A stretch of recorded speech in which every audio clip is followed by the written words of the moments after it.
Because I am starting to see some lightning, I should let you know that sometimes whenever it storms around here, it does have the internet that sometimes the power internet may go out, so I just want to warn you of that just in case. Yep, good to know. I mean, probably won't, but that happens around here too. So I just thought I'd let you give you a big heads up on that since it is getting dark outside. Hello, everybody. Welcome back to another episode of the iTunes Fan Podcast. As always, I'm Teddy Mack from the iTunes Fanboy. And my name is Alpha DeWolf.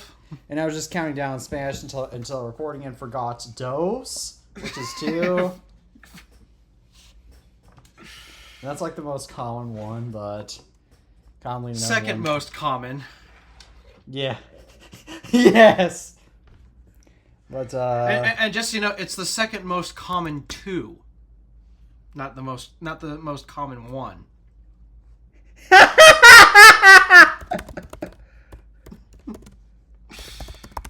Oh, my jokes are awful. That's actually a pretty good one, but shall we move on for our first actual topic, speaking of forgetting things, although this time I'm... So, remember last week when we were talking about how car washes were about car washes? Oh, yeah! I have figured out a way to do some significant damage to your car at a car wash. And it's not via paint or via tearing off the side windows, as that has actually happened at car washes, but shall we get into this? Alright, what'd you do to your car? So, I was pulling into an all-matte car wash, and let me look up to see if it's a local chain or not.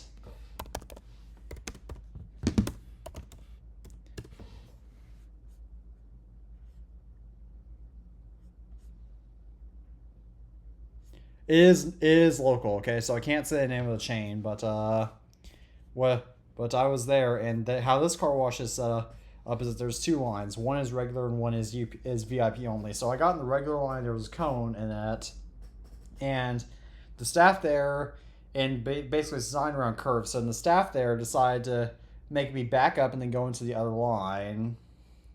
So there I may or may not have hit a sign in the process, because in the end this is all very tight. And then so I went to the VIP line. Then I had to come through at an angle in order to actually enter the car wash. And it's one of those automatic car washes that has a little bar. It has like that little yellow metal bar that you set the left wheels onto, and then set your car in neutral. So I cruised on the car wash, and because it's not like just a big floor area like many car washes have, as a result, that bar is set up where if you mess up your car at all, if you mess up at all, you are going to do a lot of damage to your car. And so I consequently messed up, and I managed to really tear up my car in the process of that. I'm exaggerating here. I didn't really tear it up, but what happened? But it was still pretty bad, because I had to... Because this is what the initial damage was, and then when I don't know why you can tell this on camera, but the one of the left bumper area, like, it came loose, so my dad and I had to remove all the screws, and then one of the headlights. Yeah, I can't show this photo because it reflects on my neighbors, but that photo had reflected on the, like, one of the headlight panels that come loose. So because of that, just that, I managed to basically cause the entire front panels to come loose, and even the side panels a little bit too. So luckily it is still drivable since just the bottom panel. So all I really have to do is just draw mostly the bottom panel. So my dad did have fiberglass treated, because it was, apparently the original panel was white, but my dad also hit a curb with that car, and so my dad had fiberglass treated, and so it cracked the fiberglass. This incident, but my dad and I luckily were able to JB weld it, or use JB weld glue in order to glue it together, and it's holding so far as, actually getting it fixed would cost thousands of dollars, which... body panel damage is not a fun thing to have repaired. No, and luckily it's not dented or anything, and you can and it's luckily cosmetically damaged to the point where you can't really tell what happened just by looking at it because it's so like you. It would also have to, helps that it's low on the it's on the lower section of the car where the damage was. So you would have to like if you see that thing in person, like you barely, as long as you don't touch it, then you barely be able to tell that what happened. But yeah, which is, I mean, that's really, it's not like that time I backed into that Tacoma, so I'm really glad about that. I am still, again, like this is, so what I'm gonna do from now on is, I'm definitely not visiting that car wash ever again because it wasn't for a few reasons. Number one, automatic car washes are expensive when I can just do it at home, which we do have a power washer at my house. It's low power, so that it's ideal for washing cars. So I'll just use that, and I have soap and such here, so I'll probably just wash it at home to save lots of money. Number two, the staff there at this particular one that I used to go to, they always tried to get me to sign up for an unlimited membership, which, well, of course, why wouldn't they? So I got really sick of them for that reason too. And number three, like I don't like with the Tesla, which with my next car, which is the Tesla Model 3, which sounds like it's still going to be happening at that I don't want, like if I took a nicer car through there, then if you mess up, especially a lower car, mind you, then it would just then you're absolutely screwed. Whereas you're screwed on your car, but the one. Now, I'm not saying that you should avoid car washes entirely, because manual car washes, like the ones where you manually wash them yourself, like those aren't bad. I mean, I get why some people don't like those, but if you can wash your car yourself, ideally that's what you should do. But I'm still mad at the staff at the car wash that I visited specifically where that happened, because all they had to do was just move the cone out of the way and let me go through that specific line, which is more straight anyway. They probably had it there because the bay was down. They could have just walked over to the other bay, like they were like right next to each other. It was not that hard. I'm still ticked off at them for not doing that, because they could have done that and avoided the entire situation probably would have been avoided. But no, they chose not. They chose not to do that instead. And so I'm still furious at the staff of that. Although, so that's all I really have to say about that.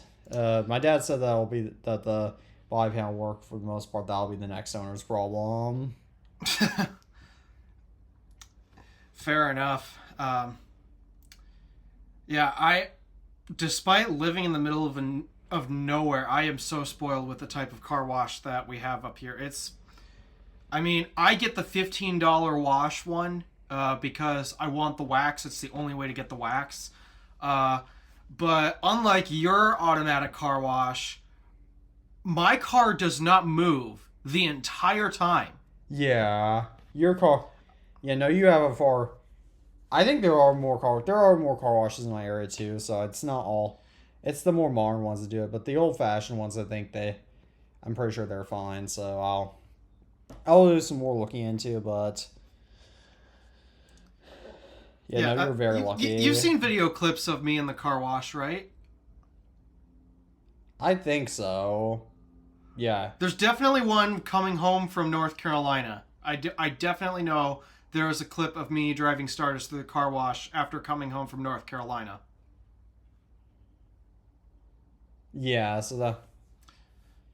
yeah, you're pretty low. But yeah, basically what I'm describing, the type of car wash I have around here is...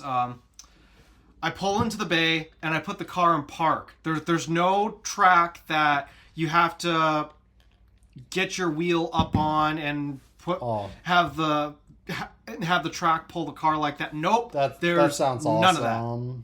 Yep. What I do, I get in the bay, I put the car in park, and the pressure washer and the washer jets, the pressure washer specifically is on a pole, which is on a 2-axis pole where you get some sprayers above, but it also comes down and sprays the side of your car. and it will run around the perimeter of your car to pressure wash that, and the soap and chemicals drops from a sprayer from above. Yeah, that sound.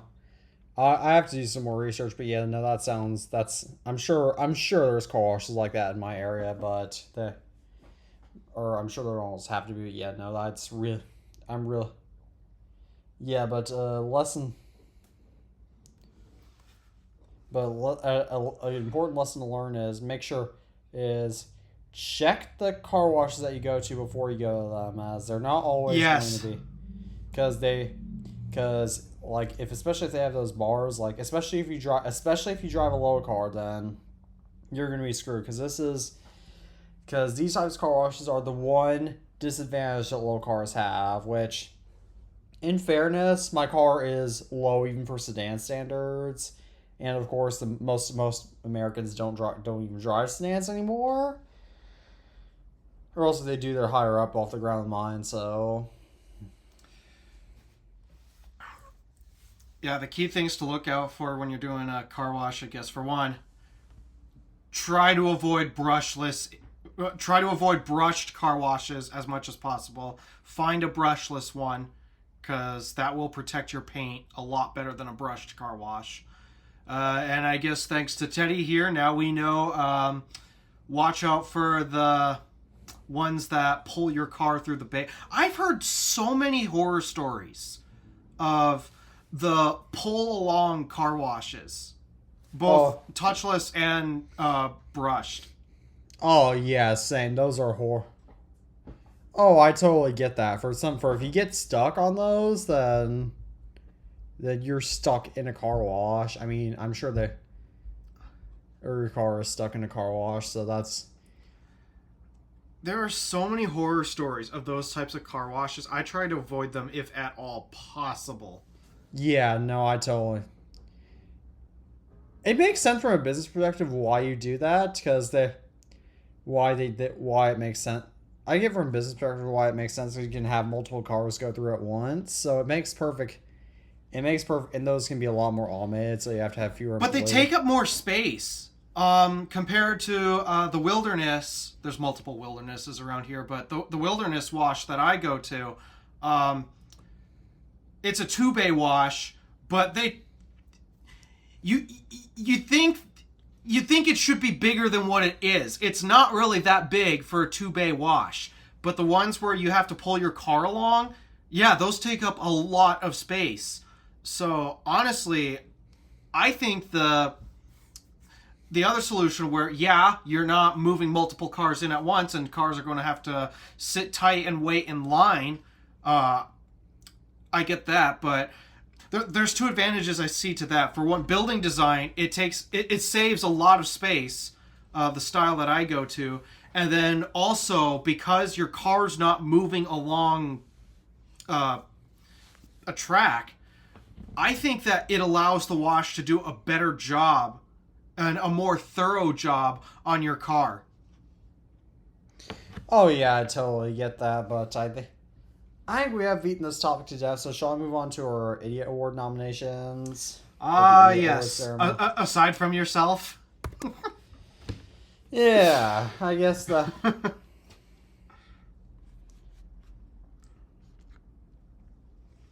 So let me go back to the iMessage group chat and see. No. Allergy season isn't the best in my area, but not horrible. Oh yeah, I remember this one. So this is on my video of no wonder why the iPhone 17 Pro and Pro Max are selling well. This comment reads, if you bought the iPhone 17 Pro and make videos, you need to upgrade your video making skills, since this is pretty bad. Peace out. What video making skills? Like that? Like, it's not. This is so vague. I think he's complaining about your editing style. Yeah, but I mean, my editing style But I mean, my editing style is fine. So I mean, it functions. It does. I mean, I think we both admit that it's nowhere near the production quality of other massive studios, but it's not the worst. It's way better than just a constant video, no edits at all. Oh yeah, totally. Oh crap, the lawnmowers are here, which this is gonna be which I should mention to you that like this is gonna be probably a thing that we'll have to deal with every time we record a podcast. Uh-huh. But that's the only idiot award we have this week. Yeah, I need my drives to come in because I have no storage to edit any videos. And so that's why I've been held up YouTube-wise for so... I have no storage to work with ever since the server died. So... it's a problem. Oh yeah, no, I totally get that. So, shall we move on to the Insta360 selfie snap? Which is, I remember what this is.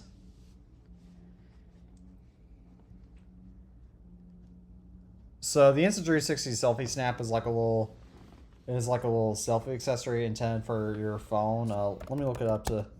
I saw this in a prior checkout episode, and so I thought it was interesting. So I need to. Oh, I know what this is. So this is like a rear selfie screen that you connect to the back of your and then you can use it on the back of your phone. So it like adds a screen to your back camera. So you can, which I mean that's okay, I guess, but at the same time, the front cameras are so good. So yeah, I was gonna say the same thing. I mean, sure, yeah, obviously the rear cameras are gonna be better than the front. But the selfie cams on our phones these days, they've gotten so good to the point if the back camera was the same resolution as the front camera and also came with the benefit of no camera bump, then I'd be totally fine with that. Which, gee, Apple, maybe that's something that you get to work on. But yeah, I mean, I'm trying to remember when the selfie cams became 4K 60. I know the iPhone 11. The iPhone 11 I think was the biggest upgrade to the front camera because that was when they could. I don't know if the iPhone XS can do 4K 60. Let me actually check. No. 10s. The 10s line cannot do 4K 60. Yeah, so it was the 11 series that could. But I remember, like, granted that I think this product is a little bit too late to the market since back in the days when people were using like iPhone 8s, 10s, and 10s's and 10Rs, like in those days that would have made a lot more sense, especially for back when I was filming YouTube videos on. Hang on, let me grab it. My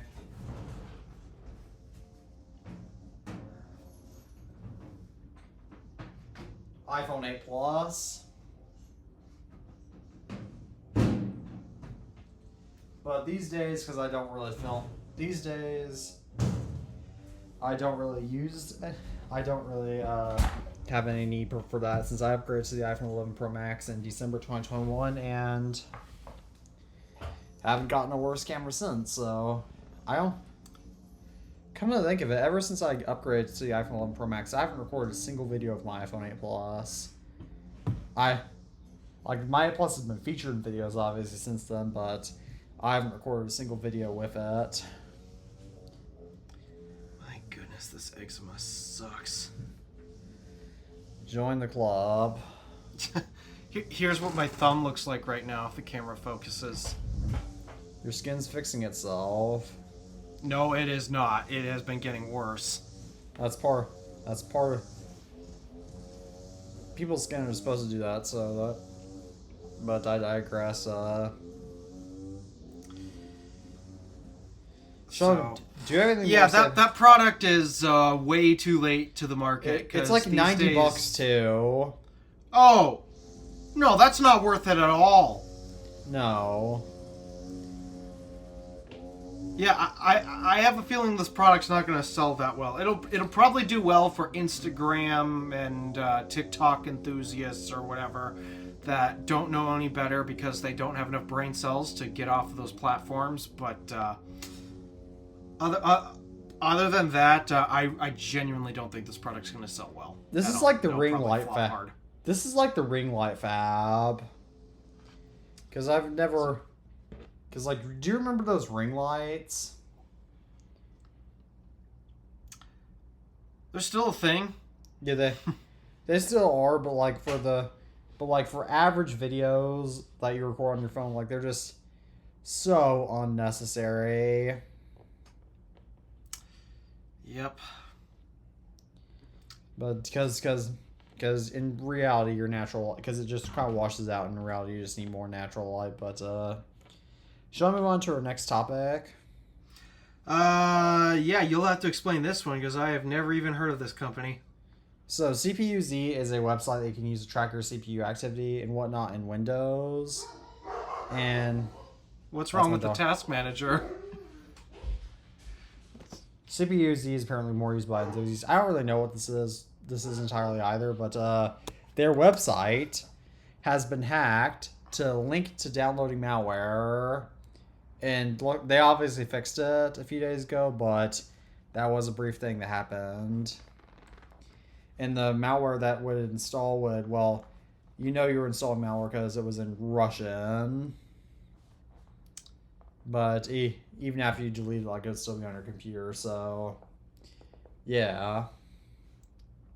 Why not just stick with Task Manager? It's not like there's anything wrong with Task Manager. I mean, I don't really use Windows anymore, so I don't use it for advanced tasks, and I don't even use the activity monitor in Mac OS really, so I only do when I'm having thermal problems. Yeah. Which hey, I'm back on the MacBook. I ain't got thermal problems anymore. I'm doing just fine. Sometimes the MacBook sometimes my 2023 Mac Pro, my late 2023 Mac Pro, I should say, sometimes it gets a little bit warm, but I don't think I've ever heard the fans go on it. Maybe like one time. Yeah, I've heard my fans go off before. It's not very often, but again, you have to get this thing working to get the fan to turn on. Yeah. So, yeah, I legitimately don't know what's wrong with Task Manager. Because the hardware monitoring utilities within it, it's pretty good. It gives you all pretty much everything you need to see what your system's doing. The only thing I wish it gave a little better was temperatures instead of loads, but yeah, that Task Manager works just fine for that. And when I do want to see temperatures, well, for my desktop towers, they have Asus motherboards, and I've downloaded their Armory Crate board controller thing that I guess gives me temperature readouts, and that's how I view my temperatures that way. Well, or in the case of the server right next to me, that actually has a display that does read out the temperature for me. Oh, that's cool, but I'm sorry if you were affected by the CPU-Z malware, but I don't use it, so I don't think we have anything more to say about this, unless Alpha does. So shall we move on to our next topic? I got nothing. But speaking of thermal, well, I guess they don't have that many thermal problems anymore. But speaking of thermal problems, so Intel. So remember Elon Musk's Terafab AI chip project to start building out chips in the United States. Yeah, I have some vague memory of that. And his plan was to scale up a lot higher, which of course is really hard for new chip companies to do. But I mean, Musk is not new chips. I mean, turns out the reason why they're able to scale, why they're going to be able to scale a lot faster, is because Intel is joining this project now. So I don't know. I genuinely don't know what to say about this. I'm I am skeptical. I will say, like, I mean, if this works, Well, what it'll type be of great, chips were but, they intending on making? AI chips. Oh. So the exact type of chips that we don't need. Exactly, but I mean, hey, it's still a push to build chips in the United States, but I mean, still, computer chips, not potato chips or corn chips, but I mean, once the AI thing flops, as we've been seeing the cracks begin to unfold. It's really unfolding a little slower than I'd like, but the cracks are definitely showing at this point. But once the whole thing dies down, they're going to have all of this capacity they don't know what to do with. I think at some point they'll forget the AI stuff and start making CPUs, GPUs. Yeah. Oh, totally. That type of stuff. Hey, maybe they could even get into the memory or flash business, so that way our DRAM and storage prices can finally correct themselves. Maybe. Shall we move on to our next topic that goes kind of hand in hand with this? Yeah. Speaking of DRAM and flash storage and such. So Samsung's profit surged 8 times in the first quarter of 2026 due to the AI data center boom. But for the first time in quite a while, they may lose money on their mobile devices this year because the AI crisis is harming their revenue for mobile devices. So in other words, they're gaining profit in one area, it's causing them to lose profit in another. Oops. So effectively, they're putting themselves out of business. I mean, not really, because I think the profit surging 8 times in quarter 1 in 2026. I think that'll be plenty enough to cover their mobile division, and we all know that's not just the AI crisis that is causing their mobile division to flop, but I mean... Yeah, I think we all know what's wrong with their mobile division as of late. Yeah, but I mean, still, that's pretty funny, so... Do you have anything more to say about this? Shall we move on to our next topic that also kind of goes hand in hand with us? Oh, more AI crap. Oh, yeah, this bizarre move from OpenAI. I am still trying to figure out the decision behind this, because they are losing money and struggling for survival, and yet it seems like they keep making the exact same mistakes.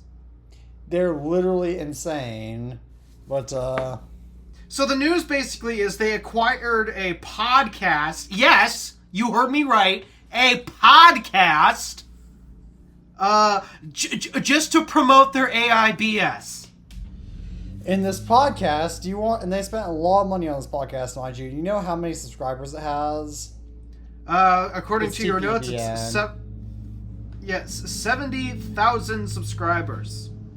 On YouTube and 300,000 on Twitter, but it's frequently viewed by stock investors, which explains everything. Yeah. Meanwhile, how do investors feel about AI right now? Yeah, we know OpenAI is trying to kiss up to investors, even though they don't feel like great about AI. But speaking of OpenAI, Sam Altman's own colleagues also refer to him as a sociopath that frequently lies. Anybody surprised? I'm not. Yeah, so OpenAI, they're going down under, and I don't mean they're going to Australia. Yeah. And unfortunately, it doesn't seem like they're hearing the thunder, and they're not running and taking cover.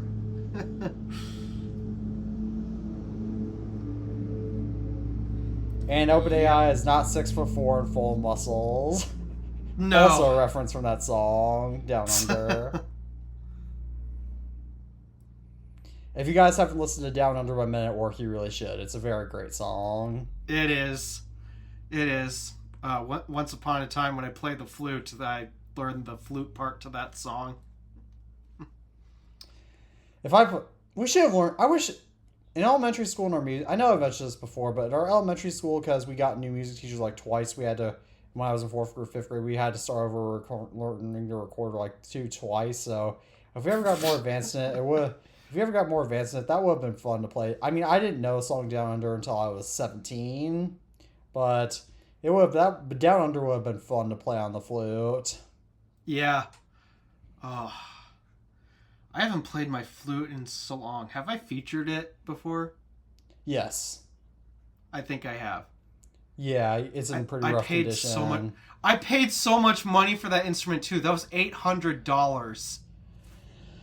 Oh, yeah, I think I remember that. I mean, granted, it actually is a really nice flute. What was the?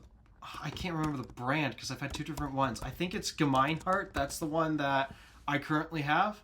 I wouldn't know anything about the flute. It's the one with the B-foot joint, and also the tonal holes on the keys. So it's an actual professional flute, and yet I haven't played that instrument in at least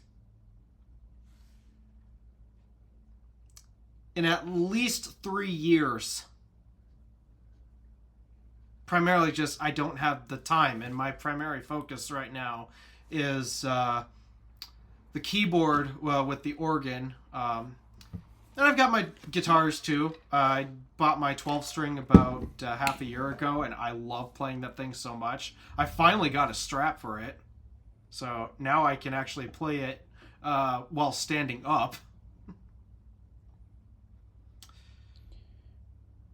Oh yeah, that sounds pretty helpful. But speaking of instruments, shall I move on to our next topic that actually is kind of it? That is technically an instrument.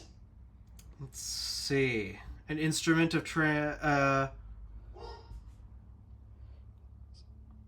Oh. So the Skoda bike bell. Oh no! Okay, now I see what you're talking about. Yeah. So the Skoda bike bell is a new bicycle bell that claims to pierce through noise-canceling headphones to reduce collisions between cyclists and pedestrians.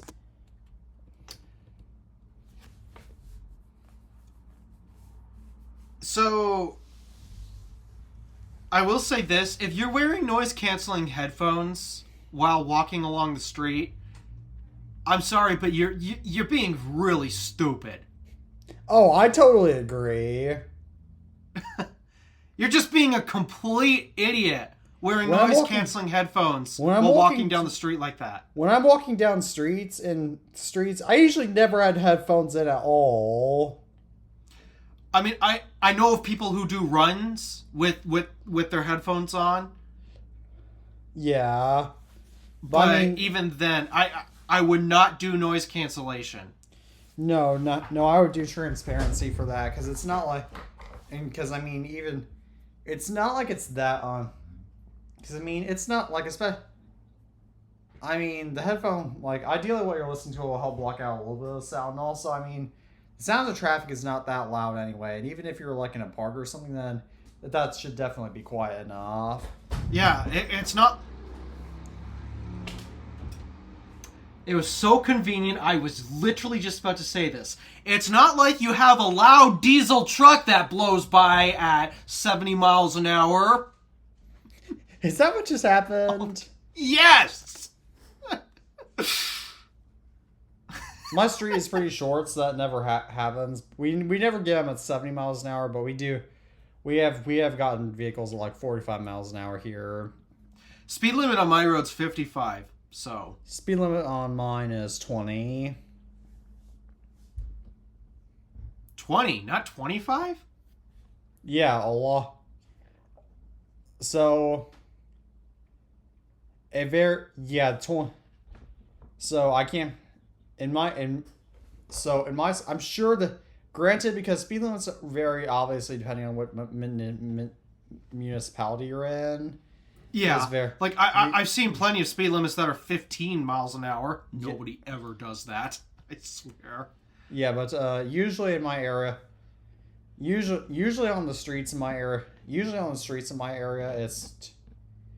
it's 20, it's 20. So if it's longer then it's 30.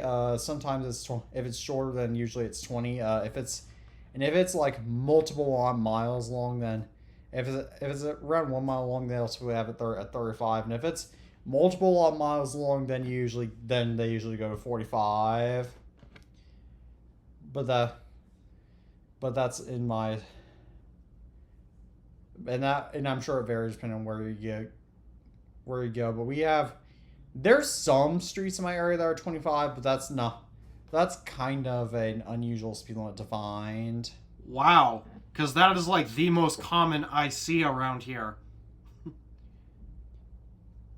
But also keep in mind, like, there's many streets in my area that I haven't driven down, so. I guess so. But yeah, no, it's.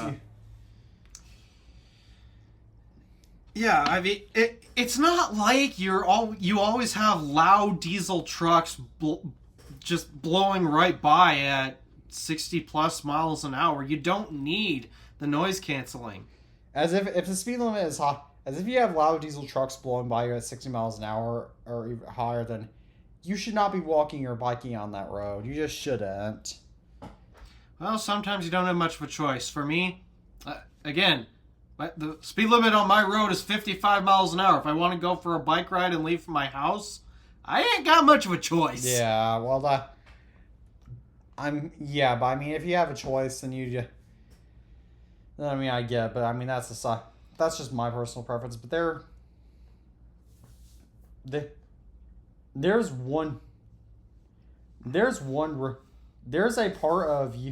there's a divide stretch of US 51 in Tennessee where the speed limit was 70 miles an hour, and they have that designated as a bike route. In my opinion, that's stupid. Do they at least have a barrier between the bike lanes and Nope. No physical barrier. And the old highway is still there too, mind you, I think. Oh, they're asking for accidents. I think so. I don't know but yeah, no, that's a real. Granted, no one ever actually. I don't think anyone ever actually bikes through that region, but yeah. I don't know why you'd want to, given the speed limit of the rest of traffic. That's just terrible. Yeah, let me see if Yeah, I'm pretty sure the old alignment is still there. Jeez. So yeah, which is just 2 lanes. So yeah, then you're just asking for trouble because there's no houses on that stretch either. Yeah, that's a horrible thing. And that's part. I wish I could say biking up here was any better, but I mean the hills are already bad enough. But elevation's not the only problem because funny enough, we do actually have bike lanes on a road in Houghton. Yeah, bike lane. Yeah, so great. On the stretch of US 51 specifically that has a bike lane at 70 miles an hour. That stretch, I should say that, first of all, that's in West Tennessee, so West Tennessee is very, very flat. Yeah. So there's that, but it's also, and it's a very, very remote area, but that's also where I'm sure they'll remove they'll not designate it as a bike route once that becomes part of I-69. Because yes, that is a future I-69 corridor, but... Yeah, that's still... The one place where we legitimately have actual bike lanes, you don't want to use them, especially once you get to the 4-way stops. Because none of the cars and drivers respect the bike lanes. Because once they get to the intersection at the 4-way, if they're turning right, they will use those bike lanes as right turn lanes when they are not supposed to. Yeah, you're not supposed to... Yeah, it drives me nuts how people turn right in the shoulders. Like, my dad will still turn right from a shoulder sometimes. That is... Does anybody understand the concept that Shoulder passing is illegal. Yeah. Unless there is a dedicated cutout in the road, which those do exist, unless there is a dedicated cutout for the purpose of passing a car that is turning, unless there is that provision, it is illegal to shoulder pass. Yeah, it's illegal in all 50 states, I should point out. So stop doing it! And I'm sure it's illegal in most U.S. territories and probably other countries. It should be illegal everywhere. My aunt was in a bad accident the other day because of it. She was trying to turn left, and what did somebody try to do? Although, interestingly, that somebody didn't pass her on the right, tried to pass her on the left.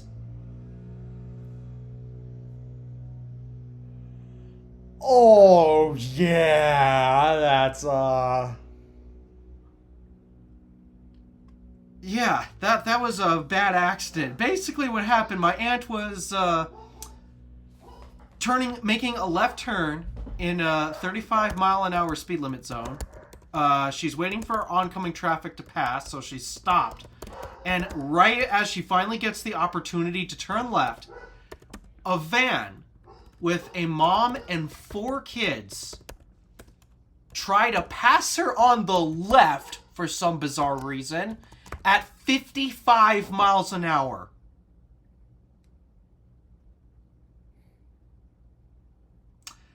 That ended up causing my aunt to go right in the ditch. And they had a fun time getting her car out because it was completely high-centered. Is her car okay? And is she okay? She's okay. She's, aside from her back, I think. But, the car, not so much. I haven't seen the area where it was hit because the nose of the car was buried in the ditch from the photo I saw, but,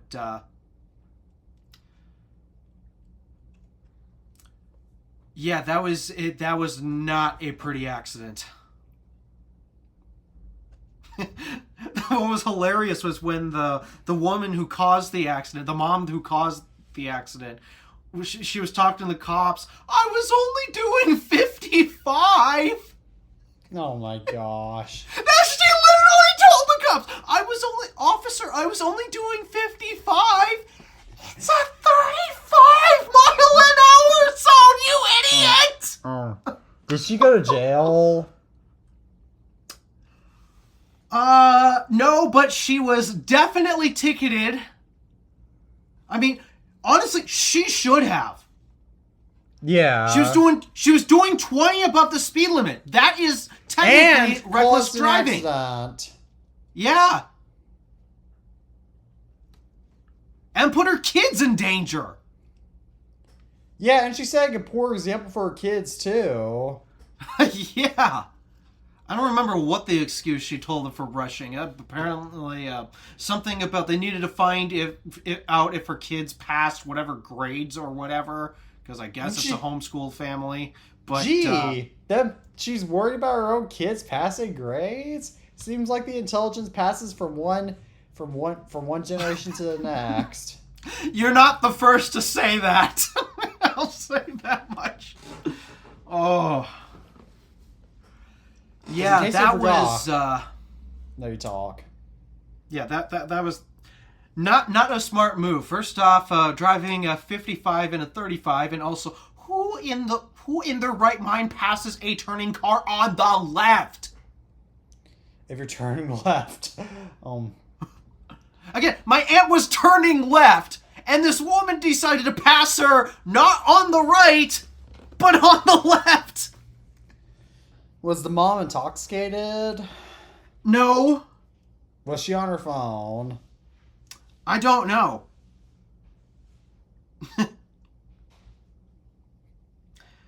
But whatever was going on, something tells me she should not have a license based off of what just happened. Well, I mean, the problem is that in a lot of states, in a lot of states, and I'm sure it's especially in my state, like the driver's license test is so easy compared to what went to most real life situations. And it gets easier when you don't live near a freeway or a big city like here. Yeah, I mean, even in my state, you usually don't have to go. Even if you're by a freeway, you don't have to go on a freeway. You usually never have to go on a freeway. Yeah, we don't here because we legitimately don't have a freeway for at least 3 hours. We're not doing a 6-hour driving test just for that. So, yeah, don't be idiots on the road. That's all I can say about that. But we have one more topic left. Yeah, I don't know where else to go with that. We got so sidetracked. But, this is interesting, and I'm not entirely sure how practical this is. So, China's CATL battery maker wants to build batteries for electric ships.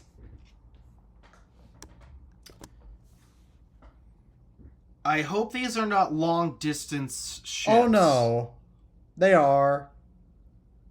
That is the eventual goal. There's no way they can make that work.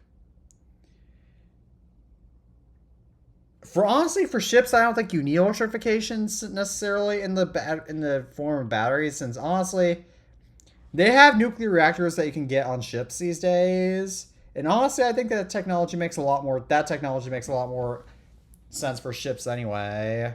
Because there's the big problem with trying to electrify a ship is to move through water, you need power. And if you're going to build a powerful motor, you need energy. You need raw energy capacity for this to work. And of course, nuclear can do that very easily. Yeah, so the amount of batteries and the mass, I'm wondering, in order to actually try to get it to do across the ocean, is the overall density going to be so significant it will sink the ship? And not only that, but it will also, if you're this will also take up significant room on the ship too. That could be used to ship goods, which is that would definitely reduce the payload of the ship. Which, I mean, I personally think cruises are stupid, but if it's a cruise ship, then that means less room for cheesy entertainment. Yeah. For short distance boats, for example, in Norway, they have electric ferries. Yeah, fair. Electric boats are great for short distances. And that's fine. There's legitimately nothing wrong with that. If anything, it actually helps keep the water clean because you're not putting exhaust fumes in the water. So, that electric ships are not that stupid. It's just long distance ones. That's where the problem comes in, because boats need power to move through water. That's how they work. There's a reason why boats are no longer our main mode of transportation. I mean, there's commonly a reason why the majority of boats out there, a lot of them have 2-stroke engines, not 4-stroke. For reference, 4-stroke is the typical combustion cycle that's found in our internal combustion engine cars. I'm guessing the fewer strokes, that means the more power. Yeah, you can get more power with fewer strokes. So, that's why a lot of boats, they are 2-stroke engines. They legitimately need the power in order to move through water. And to do that with electric, you need a lot of batteries. And to do it long distance, that's just not practical. For short distance, it makes perfect sense. But not overseas shipping. I genuinely don't think it's possible to do overseas shipping on electric.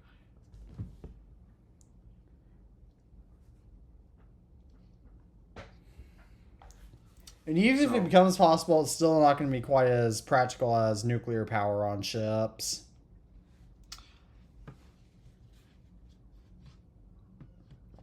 Yeah, that's all I have to say on that. That's just, it really is not. I legitimately don't think that's a practical application for batteries. Yeah, same. But in other news, we're out of topics. Oh, geez, we're not even an hour in. Yeah, we are. 49 minutes. Oh, just turned 50 on mine. Wow, that was short.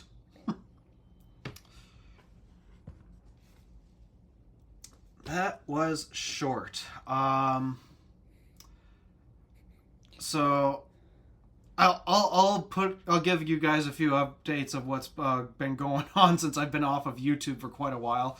My SSD for the airport time capsule is supposed to show tomorrow.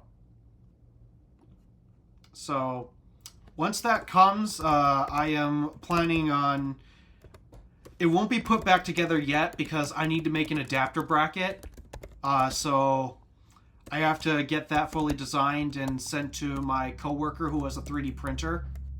And then we'll get that. Once that's 3D printed, then I'll put the pieces together and get the airport time capsule back to full functionality. Because right now it's just working as a Wi-Fi router, though it's kind of in pieces at the moment. I don't have the bottom put back on because it's not particularly easy to get off. Oh, I can't imagine that's easy to get off.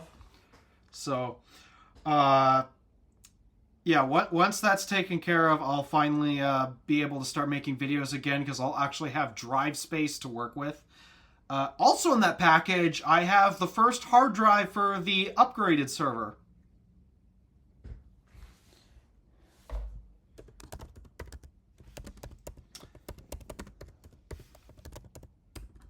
It's just a shame I won't be able to use it yet because I need the rest of my hard drives to build the RAID.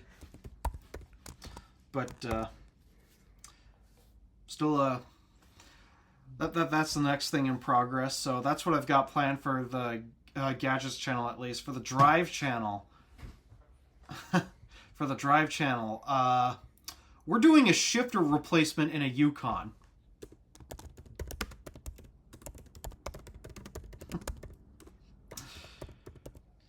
That's because I am so fed up with what's been going on in the Yukon. So a lot of column shifter vehicles will often have a button on the end of their shifters.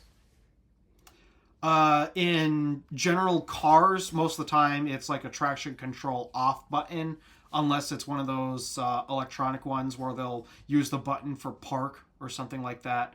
But in the old school mechanical shifters, that button is typically either traction control off, or in the case of GM trucks, that's where the tow haul button is. So, what's the problem with the tow haul button being there? Well, that button is known to have a tendency to fail because, well, you're constantly moving a lever up and down, and that's putting wear and tear on the wire. And the way that this button has failed, really, it thinks that's a thumbs up. That's hilarious. Yeah, the way this button has failed, the wire, I haven't actually looked at it, but appears to be spliced. And so, whenever I move the shifter, it switches tow haul mode on and off. Which greatly reduces your fuel efficiency and is, I mean, wait a second, it's still winter up there for you largely. Like, you still got some winter weather left. I mean, on my way home from work today, I got 37 miles per gallon in Stardust, so, yeah, today was a nice day. I get like 22 in my car. Benefits of a hybrid, I guess. Well, also a lot of that was because I went downhill for one section too. Quincy Hill is a steep one, but I digress. Yeah, the Yukon also happens to be the least efficient vehicle here in the lineup at the house. So, yeah, that also doesn't help fuel economy wise, especially in today's economy. In terms of gas prices, gee, I wonder why. But we're not going to go there. We should not. Yeah, we're not going to go there. But that's not even the biggest problem I have. The problem that I have is apparently now Michigan roads, they're not necessarily known for their quality. Apparently, all you need is just a rough road surface, and that is enough to bounce that wire and flick tow haul mode on off. Oh my gosh. And what that does while you're driving is, well, in tow haul mode, what it does is it holds your lower gears longer so you can stay in your power band longer, so that way you can have an easier time towing your trailer. That's what it does in the Yukon, at least. The problem is when you're switching between tow haul mode on and off and you're driving in the city, you are shifting gears every single second.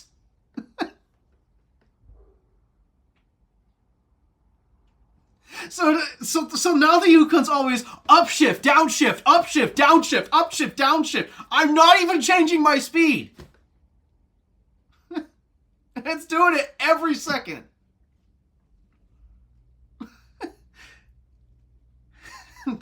That's not good for the transmission or the engine. So, yeah. I've had enough of that, so I finally decided to order a shifter, despite that my parents still don't understand the problem. They're like, okay, just deal with the longer gear shifts. That's not the problem. The problem is it's constantly shifting. So, yeah, I'll be making a video on replacing the shift lever for the Yukon, so that way I can finally get this stupid tow haul mode to stay off. Are you gonna replace it with another shifter that has a tow haul button? Yeah. I mean, I've got to replace it with a like-for-like part. So. Alright, Alright, well, sounds like a very necessary modification, especially come winter time. I mean, the thing is, though, the tow haul functionality is much appreciated, because we have towed with the Yukon a bunch, actually. So, I mean, it's still handy to turn on, but also the problem with the lever being broken is that tow haul mode, when you're actually towing, it will turn off. It seems to have a tendency where it would rather stay on, from what I've seen, but I'm not fully sure on its decision making on that. But I mean, even then, if you can't get tow haul mode on, there's always manually shifting, forcing it down. Because, I mean, especially in the older trucks, you have all gears on the shifter. There's no push button thing for limited. No, you have access to all of your gears on the shift column still. So if you need more power and you can't get tow haul to activate, you can just force it to downshift. So that's not as big of a problem as the opposite, where it's you're stuck in tow haul mode and you can't get it out. Because then you want to upshift so you get better gas mileage, but you can't do it because it thinks you're pulling a trailer and you want more power. So, yeah, it is an absolutely infuriating problem. And I'll be so grateful when that's fixed, even though I'm probably about done driving the Yukon after a couple weeks. Yeah, well, it'll be nice for your parents, especially because, I mean, Michigan roads are fabulous. Michigan has some of the best roads in the country. Yeah, top rated, thanks to our lovely Governor Gretchen Whitmer. Yes. Yeah, Michigan has some. Both peninsulas have fabulous highways. It doesn't matter where you go. I'm joking, obviously. Both penin. The quality is not there in Michigan's roads. No. Yeah, so far the worst stretch of roads I found in the state has to be between Flint and Ann Arbor. That has to be by far the worst stretch in terms of road quality. It's just pothole after pothole after pothole. It's like, just close it down and repave the damn thing. But I digress. So yeah, it'll finally be good. Be nice to finally have a proper shifting vehicle. I just hope that there's no other damage within the electronics in regards to tow haul past the shifter, because there are so many electrical problems with that vehicle. The gauge cluster has some interesting failed gauges. For example, the oil pressure gauge. Yes, it's one of the few vehicles with an oil pressure gauge. It looks like your oil pressure exploded with where the needle's positioned. It's not even showing at max. It's showing like past max, all the way to the edge of the dial. It's literally making physical contact with the edge of the dial. So, then the tachometer did the same thing at some point last week, so I had no idea what my RPM was. And I have no idea what the fuel gauge is doing either, because I started up, sometimes it's at half a tank, sometimes I started up, it's at a quarter tank. So we never know how much fuel is actually in that vehicle. So you can't use it for long distance trips. Well, we can. We know the fuel economy it gets, and we know the size of the tank, so we could do the math to figure out how far it can go on average. But it's a little bit tedious. Well, it's not that much work. Yeah. I mean, for the most part, we know we can do... All the road trips that we do are basically either from here to central Wisconsin or here to Petoskey. And we know it can do those trips on a full tank. Unless we're talking. Yeah, that's pretty good to know. And I just realized that I forgot to put my bike inside the shed and I just saw the rain clouds. So I'll be able to do after the show. Yeah. It's fine. A little rain's not going to hurt it. If anything, it's going to rinse it off. Yeah, no, I'll have time to put it up after the show. But yeah, no, that's... I digress, but do you have anything more to say about the GMC, even though we have no more topics? Well, about the Yukon, I think that's it for that. I could talk about my experience driving diesel. Oh crap, I forgot to add this topic in. Yeah. Yeah, so I keep debating on what I'm going to do for... I'm still going to get the Terrain, ultimately, because a financial thing. But at Keweenaw Chev, they had a GMC Terrain... Excuse me, a GMC Canyon Denali.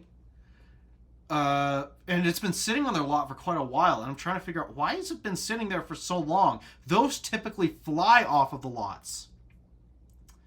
And I thought, it can't be because of the stupid bull bar it has on it, because that can be removed. And I found out the answer as to why they're struggling to sell it. It's a diesel. And let's just say up here, there are a few extra challenges to driving a diesel. Particularly, diesels don't like to run in the cold. So, well, this is UP, Michigan, so there's that. And then also, the fuel can gel up if it gets too cold. So we often have to add extra additives to diesel fuel to make sure it doesn't gel up when it gets super cold.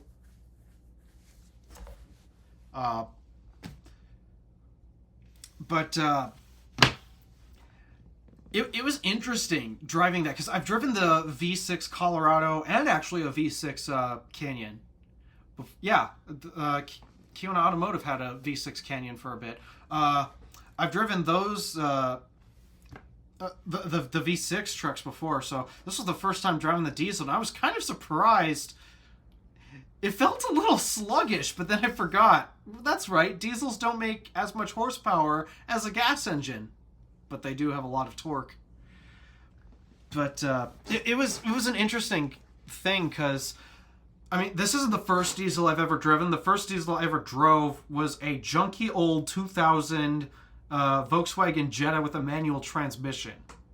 And I never really had time to learn how a diesel performs because I was more focused on trying to learn how to drive stick shift in the first place. So now that I've driven truck, was that your family's old Volkswagen Jetta that they parted out? Yeah, we pulled the diesel engine out of it and junked the rest of the car.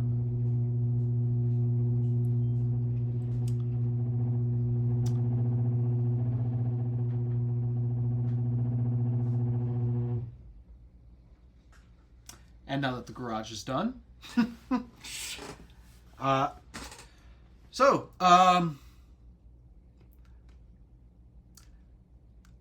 despite the lack of the horsepower making the truck feel a tad sluggish, it still felt torquey, which, I don't know. It gave me slight electric car vibes, slight in terms of performance, but it still has the transmission, so it also has some gas. It's a hybrid between a gas and electric, but not like Stardust, where it literally has the two meshed together. That's how a diesel drives. But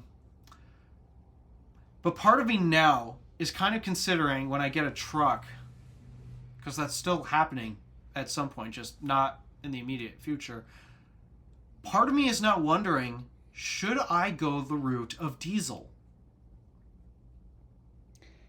I mean, on one hand, you would have to deal with diesel runaway possibly, but you're not going to be running it for super long times anyway, so...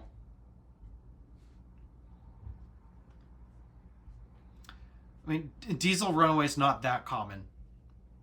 Yes, it's a thing, but it's not that common. I'm sure most diesel runaway happens in like semi-trucks that run for thousands of miles.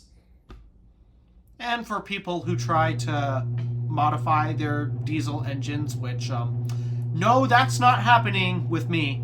I have no intentions of modifying engines. Oh, did I tell you about how my dad managed to accidentally break his BMW's M6 engine? I thought it was the transmission, but okay. Yeah. So the transmission was replaced last fall. Yeah. But this time we thought it was a transmission, but this spring. But it turns out he put an engine tune in it via chip, and it turns out that was screwing up the entire engine and causing it to send too much oil. So luckily, so he took that out, and now his car is running fine.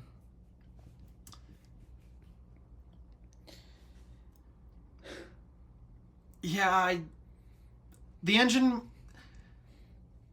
I leave the engine modding to the engine modding community and let them have their own fun, but no, I'm not one to typically modify engines. I just do engine replacements. My car has a modified engine technically too, because it's tuned, I should say. My car also has a tune on it to get more horsepower. Yeah, I mean, I know Tabby does the same with his GTIs. He has a aftermarket intake and exhaust and that type of thing. I don't like to mess with the powertrain. I generally don't like to mess with powertrains. So I get it. The only time I do it is if I'm doing like a complete powertrain swap, like swapping out the engine for an electric motor, something like that. That's what I'd be doing. But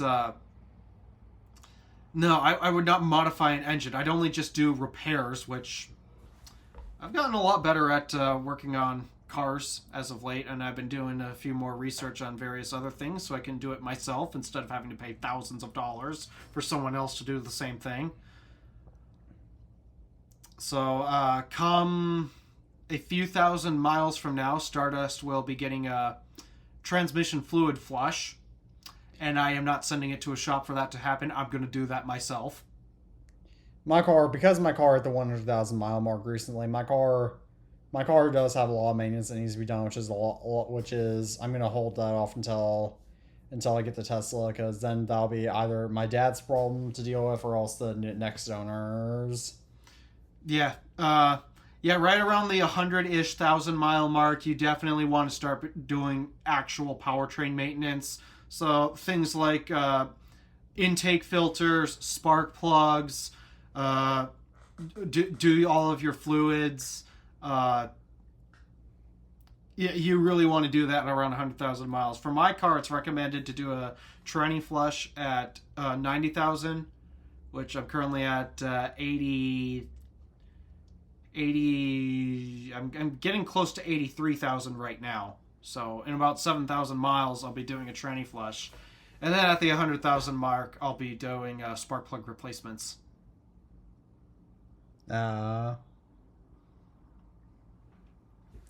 So, I mean, tranny flush, it's about as simple as doing an oil change, from what I hear at least. So, and you've changed the oil in your car before. Yeah. It really isn't that hard. It really isn't. And you can save a lot of money and potential scam.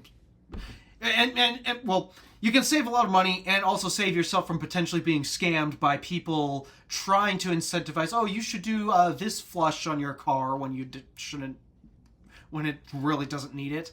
Oh, yeah. Oh, speaking of, you remind me, I need to check when I should change my car's oil again, because I haven't done it since October. Should be done based on mileage. How many miles did you put on your car since then? I don't know. Yeah, you typically want to do it mileage based, not necessarily time based. Oh yeah. Oh no, I do. Yeah, I know that, but I realize I haven't checked. It's been like, well, now 6 months, and I haven't done a mileage check on it yet. So yeah, you might be wanting to do an oil change in the very near future. Yeah, but that'll probably be the last like regular maintenance I do on that thing. Yeah, thankfully it's easy. Some people freak out about it. It's really not that hard. I'm taking it to a shop to do it. My sister could do it. She was freaking out about it before when she had to change the oil in her car, but I was there giving her emotional support, and yeah, she changed the oil in her car just fine. Yeah, I don't know quite how to. Yeah, I probably won't change.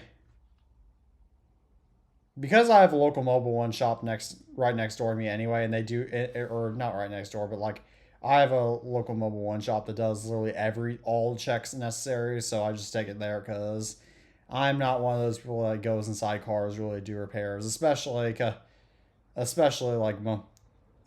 gas cars, because I don't really want to learn much more about gas cars and fixing them, because I'm probably not going to be driving gas.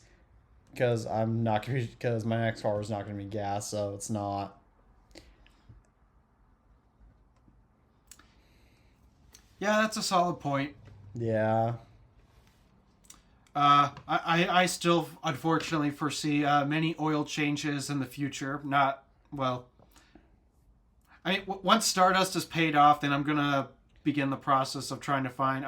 I'm at this point. I think I'm now just going to go the route of getting a used Model 3 Highland instead of a new one.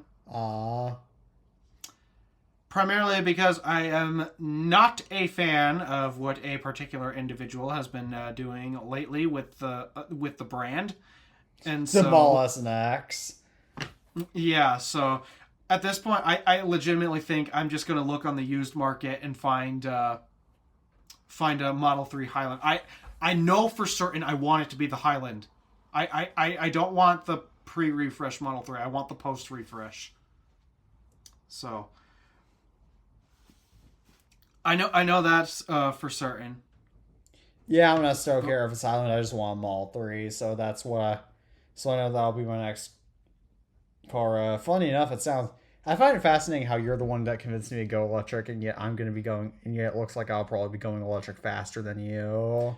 Well, your financial position is a little different from mine, so Yeah. there's that. But still, like, you convinced me, and now I'm going electric before you. Yep, I'll get there. I'll get there. Just give me a couple of years. Just give me a couple of years, and I should have a Model 3 in my driveway. Well, maybe not necessarily my driveway, but yeah, I know at some point I'm going to be getting a Model 3. Just waiting to finish paying off Stardust, and I have got to get that electrical problem fixed if I want to sell that car. Oh, right, yeah. The door locks. So I figured it was that, but for the truck at least, the problem is, just like with the pickup trucks in general, the electric ones are incredibly expensive. oh yeah, that's yeah. Like electric trucks aren't necessarily the most practical right now. Yeah, even though I could get by with an electric one just fine, in terms of like hardware capabilities and all that, I could get by with one just fine. The problem is just the price. I don't want to. Realistically, I don't think I want to spend more than $20,000 on a truck. Yeah, same. It's just not worth. Yeah, I totally get that, and it's just, and I mean the truck, and I mean the truck is just not. And I mean, I get the yeah, trucks are a little bit too expensive right now for what they are. What, and then there's the fact that I'm realizing now I am really struggling to find the most ideal truck for me, because, well, you got this problem where I don't need the back seat. I really don't. I could get by with a single cab truck, and I would have thought you'd be able to pick those up for so much cheaper than an extended cab or a crew cab pickup truck, because everybody wants the crew cab. Everybody wants the back seat. So I figure, okay, the standard cab ones, they should be cheaper because nobody wants them. Nobody wants a 2-door truck. They all want 4 doors. But I'm constantly finding this problem where the 2-door ones, they're all basic, completely low-spec trucks where they have almost no equipment to them. And I believe there is a market for them, and I believe that market should exist. But I'd like to find a nicer one with bare minimum, just bare minimum heated seats. I can't find a single cab pickup with heated seats. Oh. I can't find one with something that basic.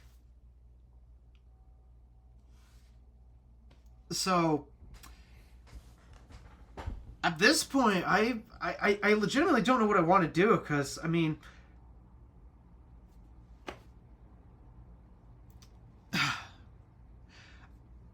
I know I am most likely going to go the route of the Sierra, because I want something that's at least stiff enough to do a plow. I don't know how the Canyon is with the plow, but I do know a Sierra should be able to handle plow just fine. Yeah,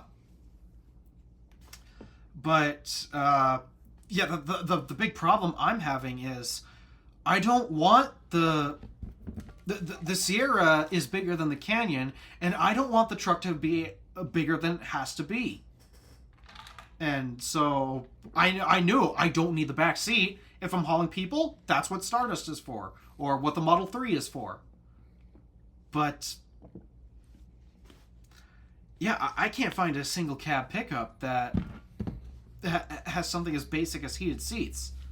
Many of them are lacking power windows, as I found out. They're still using crank windows. I mean, no heated seats down where I live is not a big deal. Yeah, I and basically, the reason I I bas- want the basically reason never why use the I want heated heated seats. seats is solely because of where I live. Yeah, That's why I want them. Like, It's I literally because never I use- live in the cold area.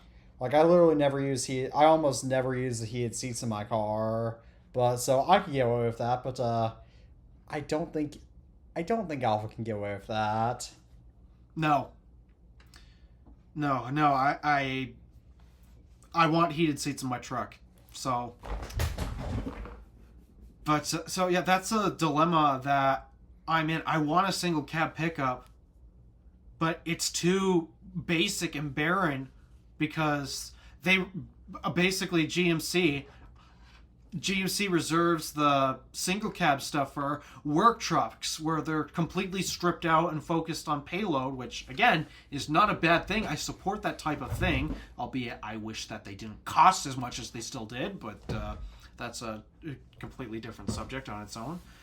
But at the same time, they don't offer nicer versions of it. Even the SLE single cab, you can't get heated seats, at least in the generation that I'm looking at. Which, mind you, heated seats have been a staple in cars for 20 years at this point. It's. I am so shocked that you can still buy cars without them at this point. We've been making them for so long. It feels like it should hardly cost anything to add them at this point. I mean, granted, I understand it not being. Again, I understand if you're buying a vehicle from down south, why it wouldn't have heated seats, because down there you don't really need them. Yeah. But that is not the case up here. So Because usually if it's cold enough outside to where we need heated seats might come in handy. Usually, the problem is that whenever it's cold outside and I'm driving, usually I'm already wearing a jacket or coat anyway, if it's cold enough to warrant heated seats anyway. So, and that does enough anyway. So, and I'm already I'm already spending so much time getting the car defrosted and such. yeah, and here's another problem too. Those basic trucks, they don't have heated seats, but say the heated seats in my car stop working, I've still got remote start to warm the cabin. These trucks don't have that either. Granted, my car doesn't have it either. I'm pretty sure my car doesn't have it either, but how does your car not have remote start? It's a Mercedes. I don't think my car has it. If it has it, then I don't know about it. Show me your key. You have to have it on your key. Show me your key. I'll show it to you. I swear it does not exist.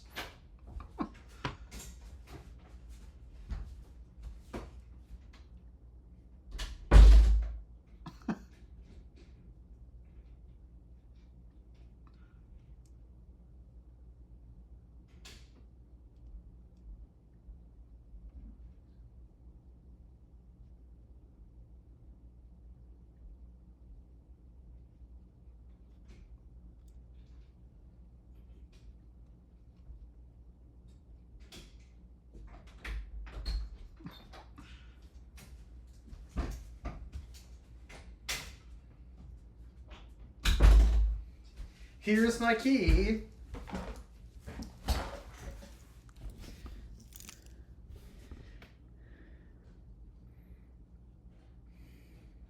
Panic button, lock, unlock, and trunk. That's insane! Is remote start usually a dedicated button? Yes! Yeah, my car doesn't have remote start. That's insane! I gotta go put this back. Yeah. That's still absolutely insane! Remote start is standard on Buicks!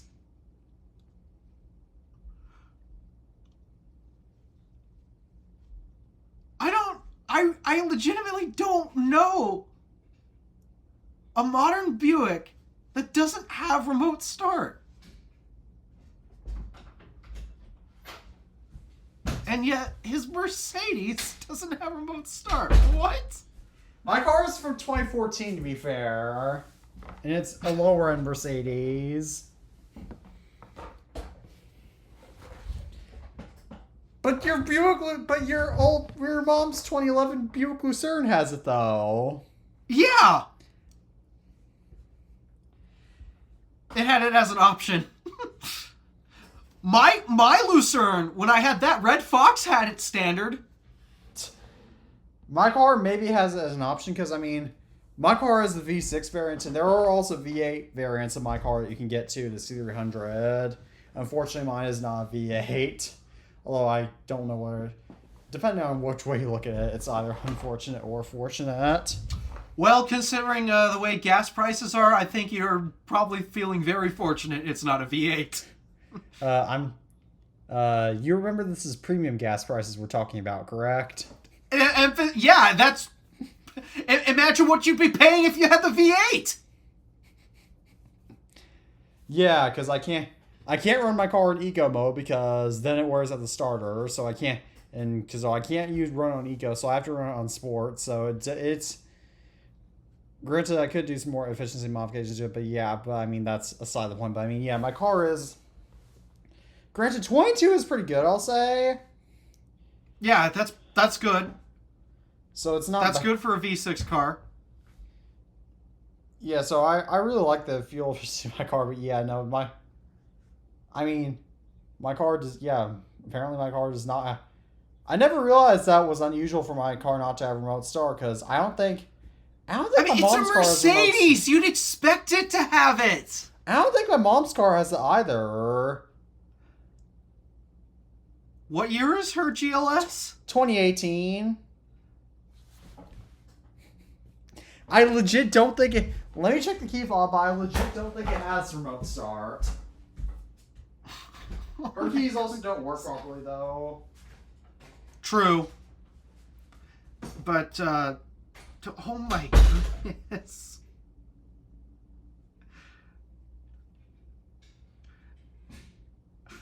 The reason why my mind is blown is because his family has vehicles with badges with actual street cred in terms of luxury. Buick does not have that, and yet, at least as of today, I legitimately do not know a Buick that does not have remote start. Remote start was standard on my car. You could not get a LaCrosse, you could not get a third gen LaCrosse without remote start. Okay, so my mom doesn't have her key hanging up on the key fob, on the key chain up on the wall up by the front, so I can't check that key. But yeah, no, my mom's car. I'm fairly confident my mom's car does not have remote start either. I don't even know. I bet it does. You know, I bet it does. It's just it's not through the key. It's probably through an app. Yeah, maybe it does. I don't know if my car... Well, of course, my infotainment system is a mod, so it probably wouldn't connect to an app right anyway. But yeah, no. I don't know. My dad has a My BMW app, so he might be able to connect his BMW to an app to remote start it. But I don't know if my dad's car is remote start either, though. In fact, let me text him and see if his car is remote start. I think that's one of the things they forced you to subscribe for. Because that's a common thing. Yeah, as I discussed in my latest YouTube video. Yeah, did you see that comment that I left on it? Yeah. Did you not see I replied to it? I did not get that notification, no. Yeah, no, Oh, right, I'm using my phone. I can't... I'll check what I replied to it, because I think I just said, like, that's valid or something, but, Yeah. Yeah.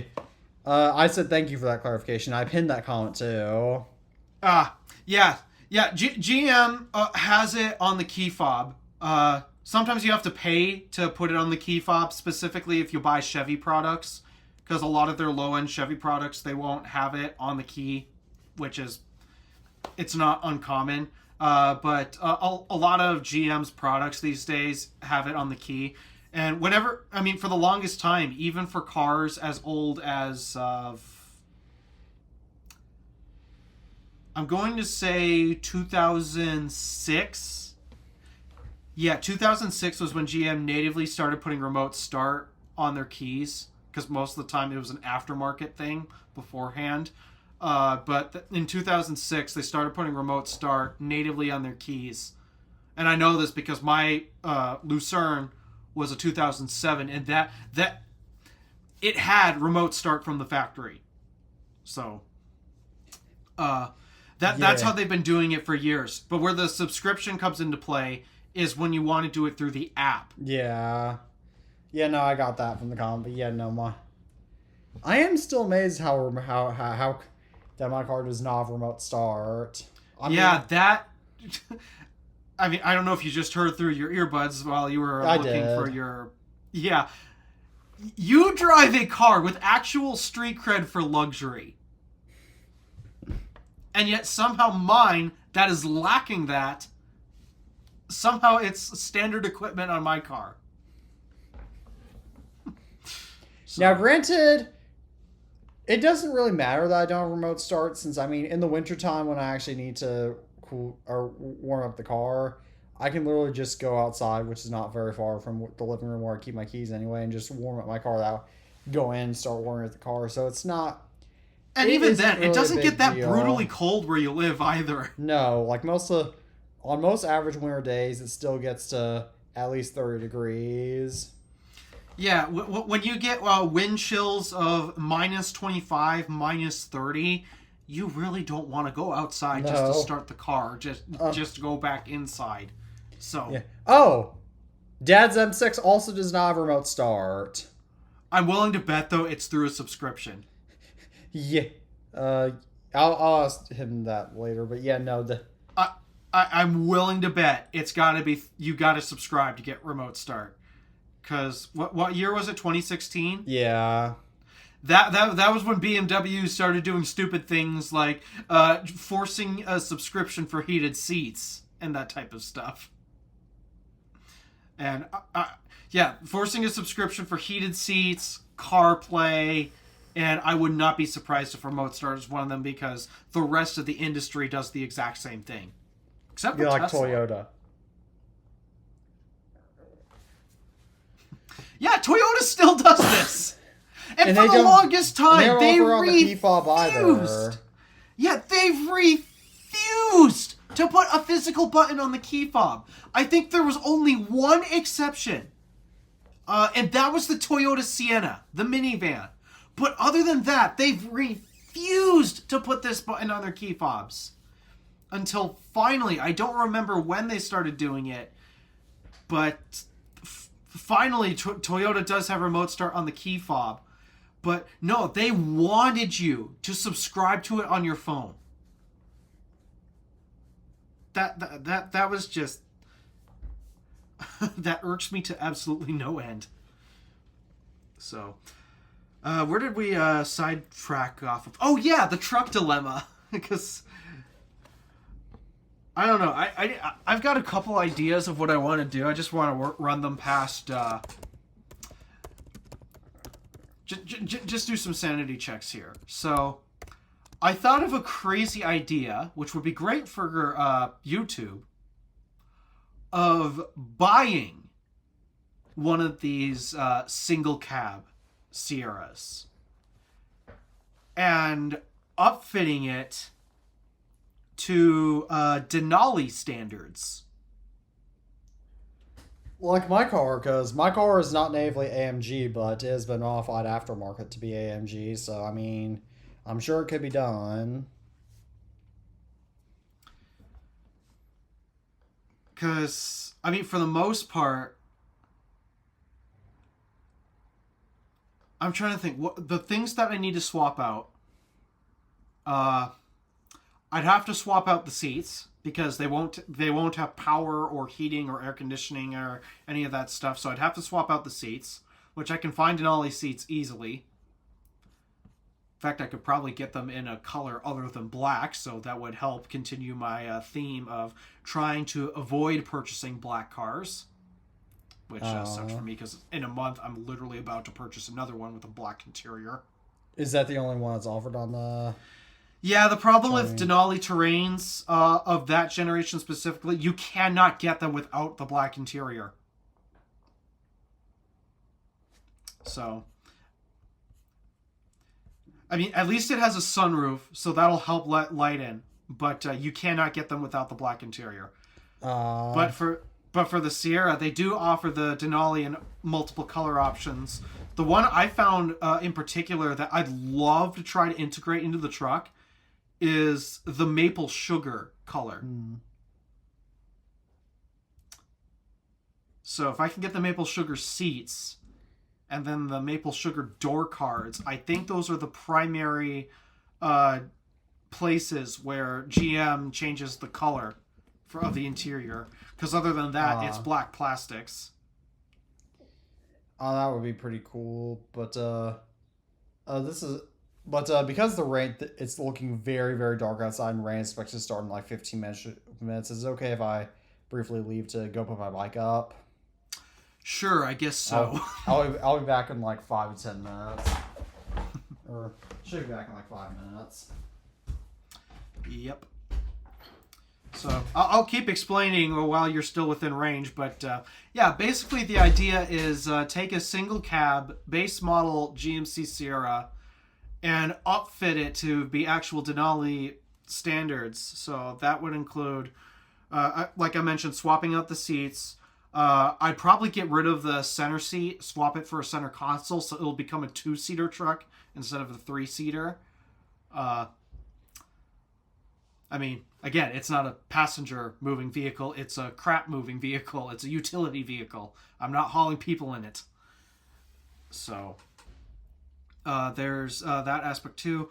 I'd have to swap the gauge cluster out because for whatever reason they put a really cheap looking gauge cluster in on the base models that looks entirely unappealing. So I'd like to get the Denali gauge cluster if at all possible. I'd also have to do a radio swap because, funny enough, I don't actually think the base ones include CarPlay, which is hilarious. So I'd have to get the, maybe not the Denali one specifically. I don't know, but I'd have to find a new radio for the truck that does support CarPlay.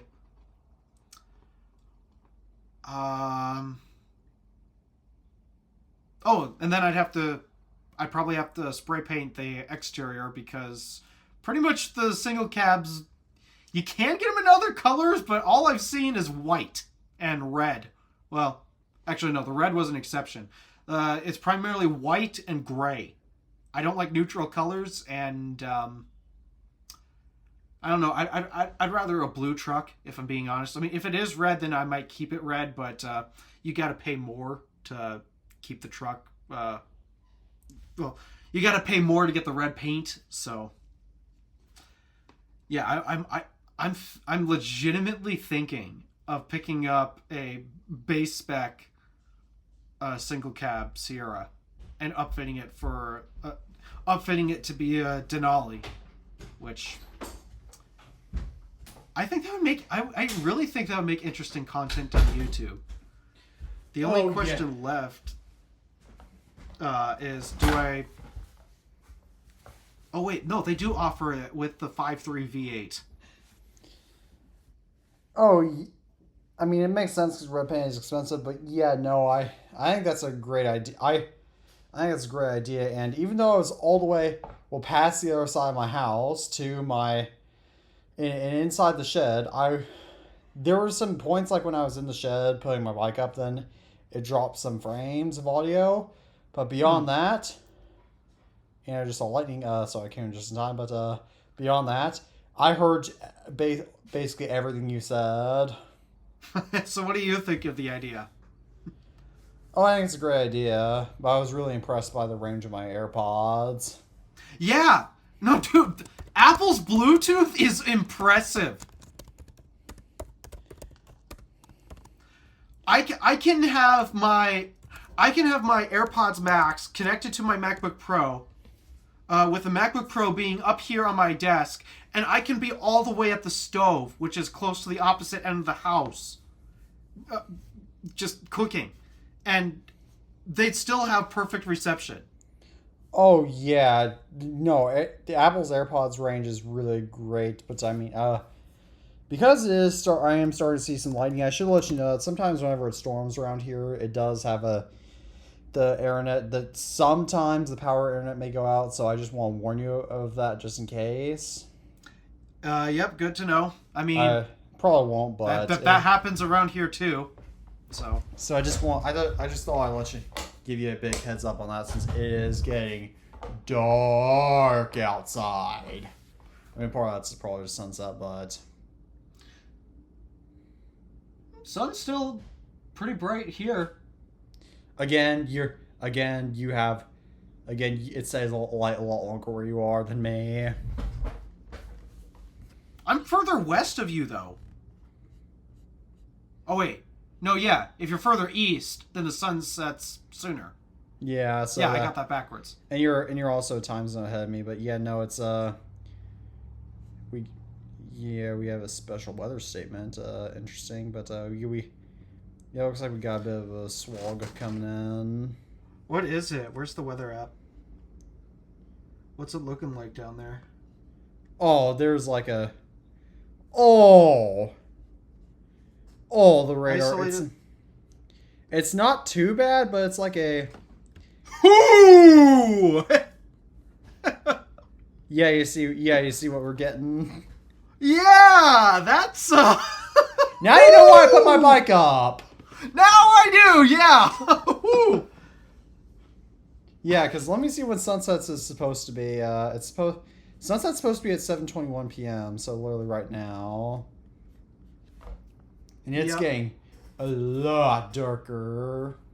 Yeah, whew. Yeah, that's... Good thing that is so far south of where we are. Not as bad as some of the systems we get, but yeah, no, it's April. Hey, we all know the saying, April showers bring May flowers. Yes. Not true of up here. No, because it's April snow showers bring May grime from the snow. Or like the snow slush. Our flowers don't come till June.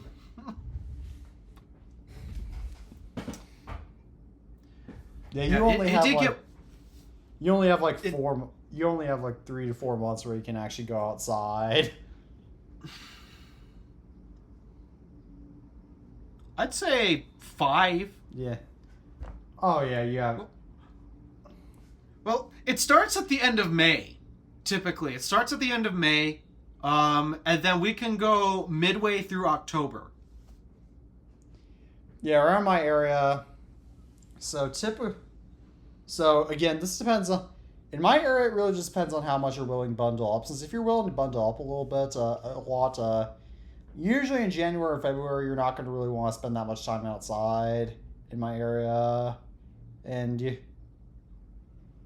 can still do it if you bundle up. So really, I mean, the nice season, I guess, is usually March to November. I'd consider like kind of nice.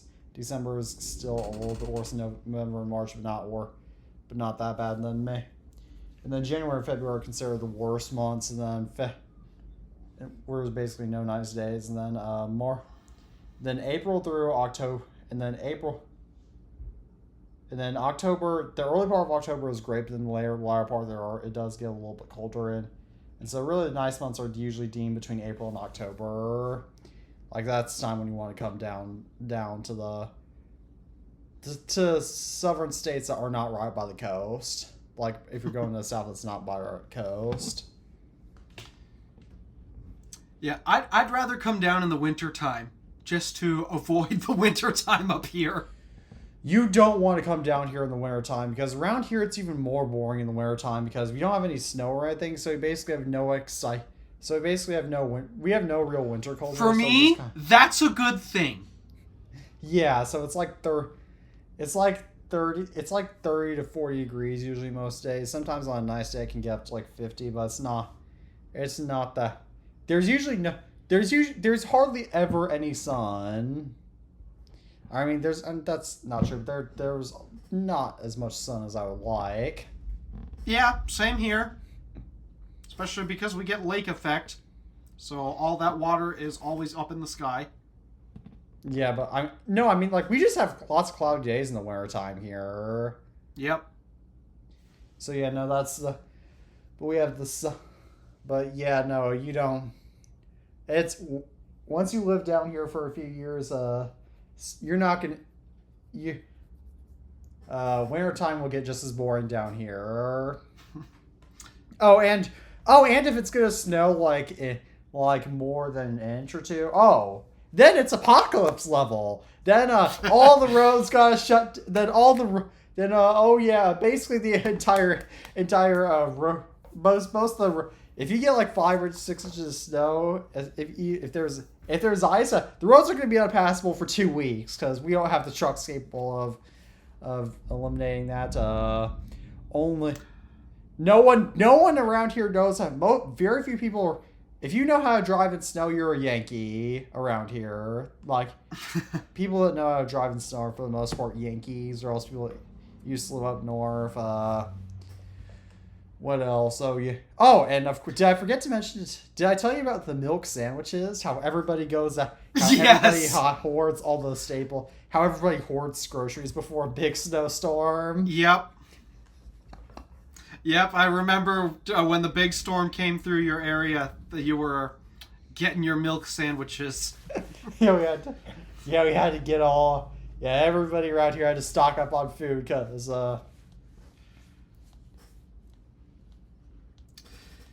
Yep. No, for me, all of the stuff that you're describing, I mean, the only concern I'd have is just other drivers on the road not knowing how to drive. That's it. Because my power went out due to a storm, Alpha and I decided to conclude the episode here because there were some more storm warnings in my area, so just in case I needed to get into a safe place, I decided to just go ahead and conclude the episode. I didn't experience any damage, luckily, and the power did come back on 2 hours later.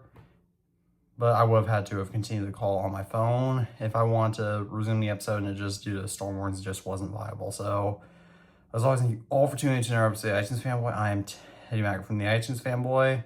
He is Alpha DeWolf from the Random Alpha. And we're saying peace out for now, and hope to see you all in the next episode.